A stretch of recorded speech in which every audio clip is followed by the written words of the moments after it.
Assalamualaikum warahmatullahi wabarakatuh. Selamat pagi untuk murid-murid Bapak kelas 10 TKJ.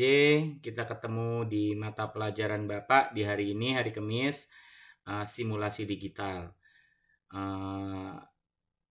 Mohon maaf kalau kalian di rumah lagi buat murid-murid Bapak nih kelas 10 TKJ. Semangat terus belajarnya.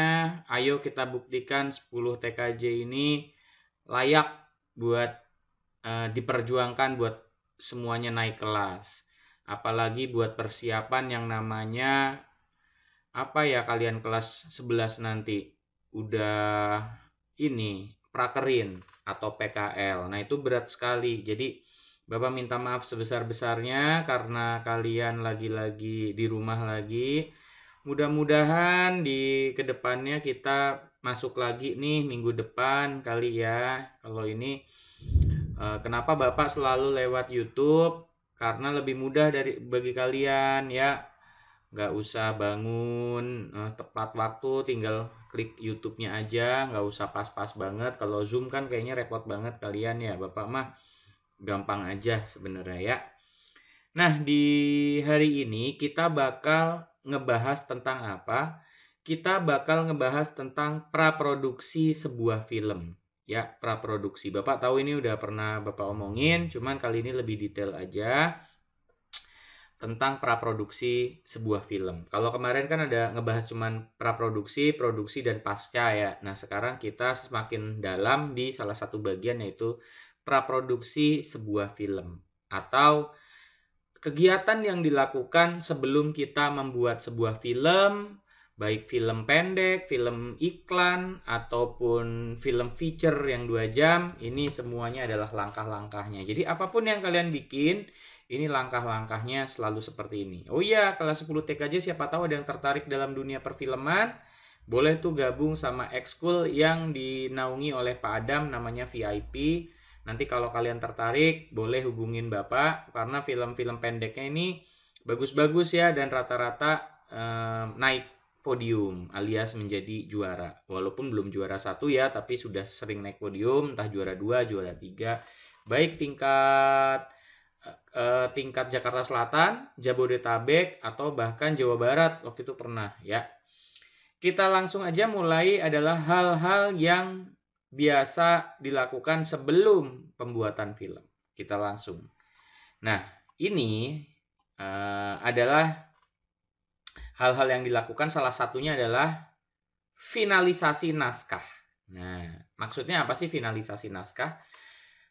Finalisasi naskah itu bukan proses pembuatan naskah. Jadi, ketika naskah sudah selesai dibuat, difinalisasi. Nah, difinalisasi itu maksudnya seperti apa?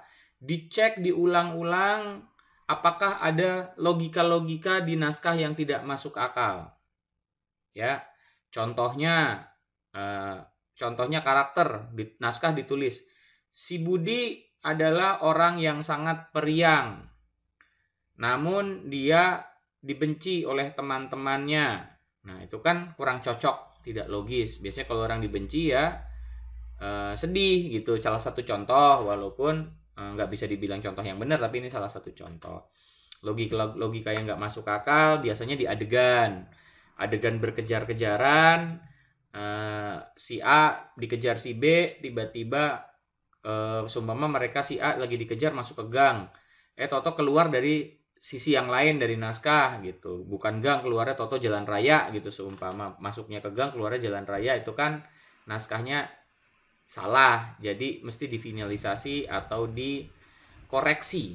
Nah, jadi bagian-bagian yang salah dikoreksi, itu namanya finalisasi naskah. Dan naskah itu berhubungan sama keuangan juga. Jangan sampai kita asal menulis sebuah naskah tapi tidak bisa diproduksi. Ya, tiba-tiba kamu mau bikin film tentang superhero, padahal di VIP atau di ekskul film sinematografinya Purnama duitnya nggak ada buat bikin adegan-adegan special effect. Nah, itu juga harus diperhatikan. Jadi makanya mungkin lebih baik dikoreksi lagi nih. Oh, jangan superhero tapi tentang seorang cowok yang pintar di kelas. Dia jagoan karena menolong temannya. Nah, itu bisa seperti itu. Namanya finalisasi naskah. Kemudian ada yang namanya storyboard dan shortlist. Pasti storyboard dan shortlist. Storyboard dan shortlist ini adalah ketika naskah sudah selesai, langsung digambar. Ya, naskah sudah selesai, itu kemudian adegan-adegannya digambar. Nih, kalau anak TKJ mungkin tidak terbayang ya.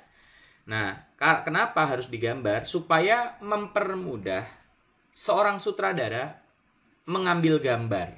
Nah, seumpama dalam naskah ditulis, waktu itu kan kita sudah pernah belajar tentang type of shot. Nah, ketika dalam penggambaran storyboard, type of shot-nya itu digambar. Sebagai contoh, Tony, type of shot, close up, sedang berjalan menuju pagar rumah. Nah, tugas seorang storyboard artist atau visualizer, dia harus menggambar si Tony close up, berarti segini nih, sedang berjalan menuju pagar rumah. Ini memudahkan seorang sutradara dan DOP atau Director of Photography untuk mengambil gambar. Jadi sudah ada panduan. Seperti apa nih adegannya? Nah, sudah ada bayangan. Tanpa perlu sang sutradara atau sang DOP membaca naskah berulang-ulang. Itu mempermudah. Kemudian berikutnya ada apa? Ada namanya location scouting. Location scouting ini diperlukan ketika dalam naskah ada lokasi-lokasi tertentu untuk tempat syuting. Nah, ini tujuannya adalah apa? Untuk mempersiapkan apakah nanti lokasinya bisa dicari atau tidak. Seumpama lokasi rumah tua. Harus dicari rumah tuanya seperti apa. Kenapa? Karena ini berhubungan dengan biaya. Apakah pergi ke lokasinya jauh atau dekat? Apakah perlu menginap? Apakah di Jakarta atau luar Jakarta atau luar Jawa? Tentu semua ada biayanya. Walaupun ekskul sinematografi SMK Purnama 1 Jakarta kecil, namun yang namanya lokasi scouting, location scouting harus tetap dilakukan. Ya, seumpama contoh ke Taman Mini ada adegan, ya kita harus scouting ke sono. Harus tahu tiket masuk berapa, jauhnya seperti apa, berapa motor yang dibutuhkan ke sana, kendaraannya seperti apa, perlu bawa payung atau tidak. Kalau adegannya di kebun, apakah perlu balsem atau minyak kayu putih, siapa tahu ada gigitan serangga. Seperti itu ya. Kemudian berikutnya adalah rece, bacanya ris. Rece atau ris ini adalah ketika kita membawa kru, tapi belum syuting ya, membawa kru ke lokasi yang dimaksud dengan tujuan latihan. Karena apa? Dari rece itu sang sutradara bisa mengatur posisi para pelakon atau para artisnya atau para talent untuk berdiri, duduk, terus blockingnya bagaimana, menaruh kamera bagaimana. Karena dalam menaruh kamera juga perlu persiapan. Apakah perlu payung, apakah perlu apa, siapa tahu lokasinya miring atau terjal. Jadi perlu dipersiapkan alat-alat untuk menunjang syuting. Mungkin, nanti kalau di tempatnya Ono di lokasi A harus bawa lakban.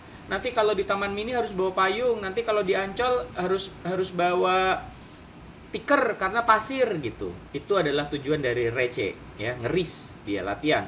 Posisi lighting di mana, kabelnya gimana, posisi tempat istirahat artis di mana, gitu. Itu namanya ngeris, ngerece, latihan. Ya, bohong-bohongan tapi seolah-olah sedang syuting, seperti itu. Berikutnya adalah reading atau membaca naskah.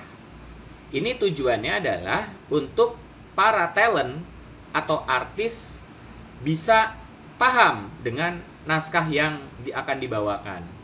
Mereka akan ngelihat tektokannya gimana, mimik muka, raut muka seperti apa. Latihan membaca di sini. Ini membaca ya, belum menghafal ya. Jadi terlihat lakonnya seperti apa, dramanya seperti apa, sehingga para aktor bisa memahami jalan cerita. Ya, bisa mendalami perannya masing-masing. Berikutnya apa? Fitting pakaian. Ini sangat penting dalam pembuatan sebuah film. Kenapa?